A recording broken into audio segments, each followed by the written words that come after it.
여러분 안녕하십니까? 경남 소식입니다. 19대 대선이 이틀 앞으로 다가왔습니다. 선거 전 마지막 휴일인 오늘 자유한국당 홍준표 후보가 경남에서 표심을 다졌고 각 정당 대선 캠프도 경남 곳곳에서 민심 잡기에 총력을 기울였습니다. 차주화 기자의 보도입니다. 선거를 앞둔 마지막 휴일, 홍준표 자유한국당 대선 후보가 막바지 경남 표심 다지기에 나섰습니다. 먼저 거제를 찾아 경로당 어버이날 행사에 참석하고 삼성중공업 희생자 장례식장에서 유가족을 위로했습니다. 통영에서는 대통령이 되면 민자 사업으로 남부 내륙철도를 추진하겠다며 현안 해결을 약속했습니다. 통영역에는 제일 먼저 해야 될 게 남부 내륙철도입니다.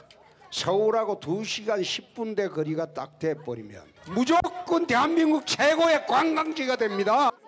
또 창원 마산어 시장과 창동, 양산을 잇따라 방문해 민심은 홍심이라는 유행어가 돈다며 막판 지지와 투표 참여를 당부했습니다. 오늘 SNS를 보면 뭐가 유행인가 하면 민심은 홍심이다. 문 닫고 철수해라 이래 됐다. 각 정당 대선 후보 캠프에서도 유세에 총력을 기울였습니다. 더불어민주당은 서부 경남 지역 5일장과 수산시장 등에서 문재인 후보 유세 활동을 펼쳤습니다. 국민의당은 고성과 창원 마산야구장 등 합동 유세로 안철수 후보 지지를 호소했습니다. 또 바른정당은 창원 마산야구장과 진주 경상대 등에서 유승민 후보 유세를 지원했습니다. 정의당은 창원에서 노회찬, 강기갑 등 전현직 국회의원들이 심상정 후보 지지 연설을 이어가는 등 대선을 이틀 앞두고 경남 곳곳에서 막판 민심 잡기로 분주했습니다. KBS 뉴스 차주화입니다. 영국 에버딘대 한국 캠퍼스가 오는 9월 하동 갈사만에 문을 엽니다.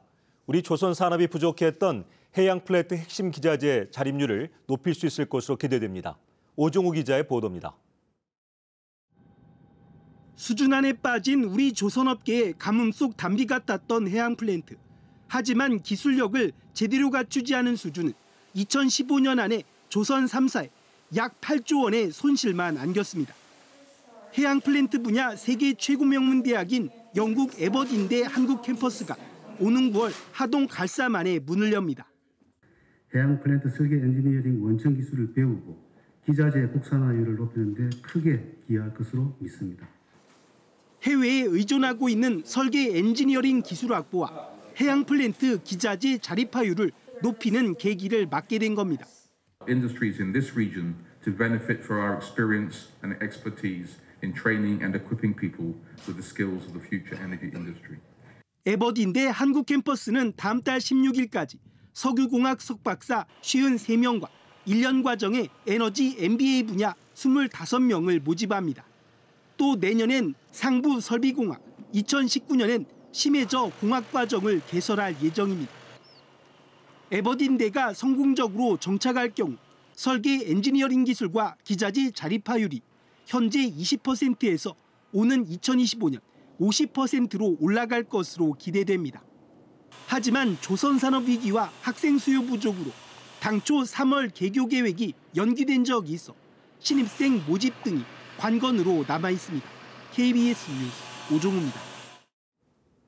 대우조선은 신한중공업과 웰리브 등 자회사 5곳이 대우조선 경영 정상화를 위해서 지난달부터 임금 10%에서 40%를 반납하는 데 임직원 99.3%가 참여했다고 밝혔습니다. 이들 자회사는 지난해에도 3%에서 25%의 임금 반납으로 약 20억 원을 절감했습니다. 자구 계획을 이행 중인 대우조선해양은 신규 자금 지원을 앞두고 직원 99.4%가 임금 반납에 동의한 바 있습니다. 6명이 숨지고 20여 명이 다친 삼성중공업 크레인 사고와 관련해서 거제시가 피해자 심리상담을 합니다. 거제시 보건소 정신건강증진센터는 외상 후 스트레스 장애로 진행을 예방하기 위해서 피해자와 가족들을 상대로 심리상담 서비스를 하기로 했습니다. 희망자에 대해서 스트레스와 우울 등에 대해 진단하고 필요시 정신과 전문의를 연기해 줄 계획입니다. 오늘 오후 1시쯤 창원시 의창구 대산면의 한 주택에서 불이 났습니다. 이 불로 집 안에 있던 81살 이 모 씨가 대피해서 다행히 인명피해는 없었지만 주택 42.9제곱미터가 모두 타서 소방서 추산 900여만 원의 재산 피해가 났습니다. 경찰과 소방당국은 집 주변 대나무 밭에서 불이 시작된 것으로 보고 정확한 화재 경위를 조사하고 있습니다. 오늘 새벽 5시 45분쯤 창원시 진해구 소고도 해안에서 40살 여성 A씨가 숨진 채 발견됐습니다.